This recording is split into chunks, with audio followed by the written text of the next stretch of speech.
A gente considera a Invex uma técnica de profilaxia, certo? Ela faz a profilaxia de uma série de condições, de desvios, de omissões, que é muito comum ao jovem. E aí o jovem que está motivado a aplicar a Invex, ele também vai estar normalmente motivado às práticas parapsíquicas. É um dos pontos que a gente vê que chama muito esse jovem. Antes dele saber o que é Invex, ele vai ser geralmente atraído por essa condição de trabalhar o parapsiquismo de um modo técnico, um modo lúcido. Ao gostar disso, ele vai ver assim, existe uma técnica chamada inversão existencial, que eu posso organizar minha vida para ter esse nível de parapsiquismo em expansão constante, certo? Então, a própria Invex, algumas posturas dela é de evitação de maturidades. Então, a própria condição de autopesquisa já dessas maturidades na juventude já vai ajudar a pessoa a qualificar as energias dela, que o primeiro movimento é voltado para si mesmo, voltado para essa condição de autopesquisa e ver quais são as minhas posturas. Às vezes eu tenho uma emocionalidade mais exacerbada, daí fico em altos e baixos emocionais, isso atrapalha o meu parapsiquismo. Às vezes pode ser essas carências que a gente comentou aqui, as carências afetivas, que isso gera um processo de vampirismo. Então, a condição também da disciplina e versus a preguiça. Que não adianta a pessoa querer desenvolver o parapsiquismo tendo preguiça, porque vai exigir uma performance, vai exigir ali um trabalho diário, constante, né? E aí vai envolver também a relação dela com os ambientes e com os objetos. Então a Invex vai qualificar esse processo. Geralmente na juventude, a nossa tendência, vamos em festa, vamos em balada, vamos em ambientes que tem ali geralmente pessoas que vão estar ingerindo bebidas alcoólicas ou drogas, vão estar às vezes com esse processo que a gente comentou da vampirização energética, com uma certa carência nesse sentido. Às vezes a intencionalidade não é a mais cosmoética possível. Isso gera um holopensene não muito positivo para quem quer trabalhar o parapsiquismo. Então o jovem está lá, está com as energias, trabalhou as energias, está em dia, vai num ambiente que tende a ser mais absorvedor de energia, ele vai sair ali com uma ressaca energética. Às vezes não vai necessariamente chegar com uma ressaca, no caso alcoólica, né? Mas a ressaca energética. Vai sentir no energossoma a defasagem, certo? Então a pessoa vai ter que depois saber lidar com isso, se equilibrar novamente. Então o que a gente vê é principalmente essa condição da qualificação dos ambientes, qualificação das companhias também. Então algumas companhias que ou elas são vampirizadoras ou atraíam para um processo de vampirização, você acaba evitando essas companhias, tenta fazer assistência na medida do possível. No que você não tem condições de assistir, é melhor muitas vezes se afastar. E dentro dessa condição que a gente já falou aqui da vida matemática, a pessoa inserir o parapsiquismo como uma prioridade, né?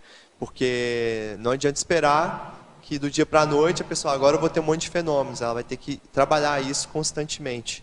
Por isso que é importante a organização aí. E aí eu acho que a questão também, né, Pedro, se você concorda comigo quando você fala das companhias, das atividades, do que a pessoa pensa, né? Porque a condição de uma pensenidade rígida, né, de uma ortopensenidade, né, em todos os sentidos, assim.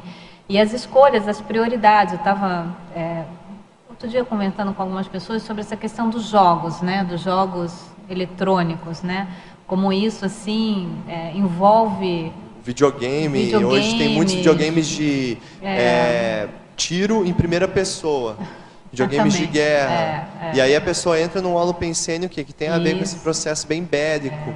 E aí esquece que muitas vezes, por ser um simulador ali no computador, mas a pensenidade dele vai junto e as consciências que estão com ele, as companhias extrafísicas também se afinizam aí, né? Então é um ótimo exemplo que você está trazendo também. Então, assim, falando, né, que o Brasil hoje em dia, eu acho que é o quarto ou segundo, não sei, país do mundo em termos de participações nesses jogos eletrônicos por computador, né? Então os jovens ficam horas, dias, em noites, grupo, muitas vezes. noites, né, em grupo, brincando, né, ou jogando assim o tempo inteiro. E os jogos normalmente têm essa característica assim bem bélica, né? Quase todos, né? Acho que sim, todos, né? 100%, né? Deles têm essa característica assim mais bélica. De guerras, e algumas até acessam algum holopensene relacionado à idade medieval e tudo, né? Então, eu acho que isso, em termos de manutenção de parapsiquismo rígido, é um super mata-burro, né? Não tem como manter o parapsiquismo rígido acessando esse tipo de holopensene, né? Quando eu tinha a faixa de uns 15 anos, assim, eu já participei desse chamado Corujão. Que aí eu juntava umas 10 pessoas, fechava uma lan house e ficava a noite inteira nesses jogos, né?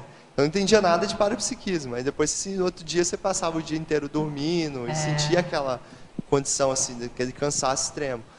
E aí eu vejo que isso é muito comum ainda, né? Infelizmente, assim, a pessoa quando cai a ficha, o ideal é ela já fazer essa profilaxia no sentido de cortar esse tipo, que é algo que, vamos dizer assim, os jovens gostam de fazer. Existe um afeto nesses jogos, então não é fácil de cortar. Mas quando a pessoa bota os benefícios de trabalhar o parapsiquismo em contraposição aos benefícios que esse tipo de lazer, não é um lazer sadio, né, traz, né, ela acaba fazendo a mudança. E é importante botar outros lazeres sadios no lugar desses também, né? Não é que a pessoa não vai ter nenhum lazer, vai ter aquela vida toda, né, tipo, estranha, assim, não é bem isso que a gente está falando aqui. E a pessoa, o jovem também tem que começar a observar quais são os efeitos de um excesso de tempo no computador, né? Qualquer que seja a atividade, independente dos jogos, né?